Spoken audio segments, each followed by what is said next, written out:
السلام علیکم ملګرو. دا زموږ د خانوزۍ بازار دی. دا د 14 اګست ورځ ده، 14 اګست 2024. موږ له دې واره دغه شی معلومولی چې زموږ په بازار کې د 14 اګست دپاره چې کومې تیاریانې به پخوا کېدې، تیله دا واره هم دغسې دي که نه دي. نو دا زموږ د خانوزۍ بازار دی. موږ کې روان یو، کې ترژو. پخوا چې موږ کوچني راغټ سوي یو، موږ تر اوسه د پاکستان 14 اګست چې مناوېدلی، موږ دا تره زموږ بازار له جنډیانو خلاص دا تر سپېره نه دي تللی. دلته پر مخ به بیا موږ دغه شی در ښکاره کړو چې د پاکستان جنډۍ چې کوم سټالونه یا کوم دوکانونه خرڅوي، یا په دغو کې هغه د پخوا تره خرڅېږي که نه خرڅېږي، او د کوم سیاسي جماعت جنډیان هم له پاکستان له جنډۍ سره خرڅېږي. نو دغه شی به هم ته پر مخ وګورئ، او دا د خانوزۍ بازار دی. دغه شی به ته وګورئ چې د پاکستان جنډیانې دې واره څنګه دي، شته که نه شته. 14 اګست هغه د پخوا پرچم مناوږي که له دې واره هغه تره ګیما ګیمي نه شته. بیا دغه ویډیو چې تر پایه وګورئ، بیا په کمنټ کې دغه جواب هم مشترک کړئ چې دا څه وجوهات دي چې له دا واره د پاکستان 14 اګست د پخوا پرچم نه دی. دا ویډیو تر پایه وګورئ، بیا به موږ له یو دوکاندار دوو سره هم ته میلاو کړو. هغه به دا وجوهات بیان کړي چې له دا واره جنډیانې ولې تر دا نورو کلو کمې خرڅې شوي دي، او د بل کوم سیاسي جماعت جنډیانې ډېرې خرڅې شوي دي. دا ویډیو تر پایه را سره وګورئ. ډېره مننه.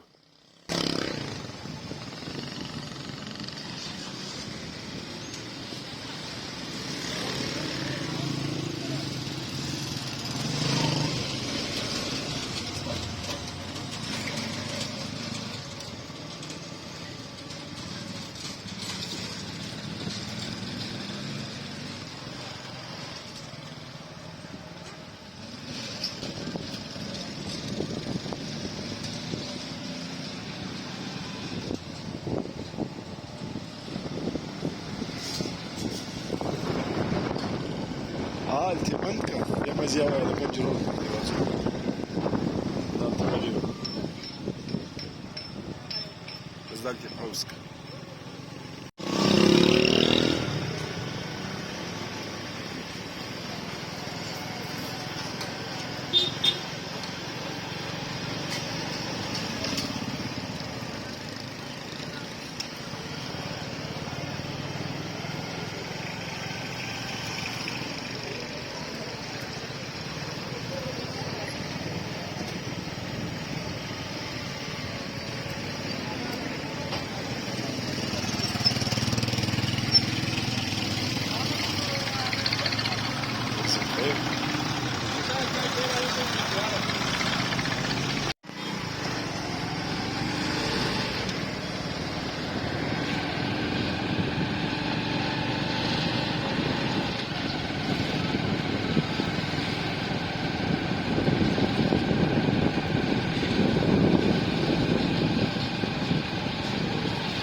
صار جور قيد بنا